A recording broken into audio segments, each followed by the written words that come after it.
আইন বিচার ও সংসদ বিষয়ক মন্ত্রী আনিসুল হকের বিশেষ উদ্যোগে শুক্রবার সাপ্তাহিক ছুটির দিনেও দেশের বিভিন্ন আদালত ৭৮ জন এইচএসসি পরীক্ষার্থীকে জামিন দিয়েছেন। আইনমন্ত্রীর পক্ষ থেকে জানানো হয়, জামিন পাওয়াদের মধ্যে ঢাকা বিভাগের ৫৫ জন, চট্টগ্রাম বিভাগের ১৪ জন, খুলনা বিভাগের ৬ জন ও রংপুর বিভাগের ৩ জন শিক্ষার্থী রয়েছেন।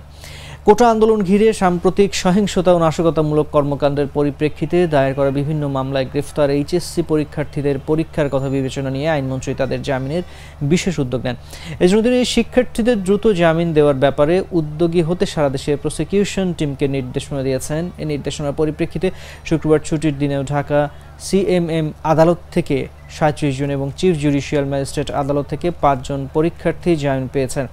আগামী ১১ আগস্ট থেকে তাদের স্থগিতকৃত পরীক্ষাগুলো অনুষ্ঠিত হওয়ার কথা রয়েছে।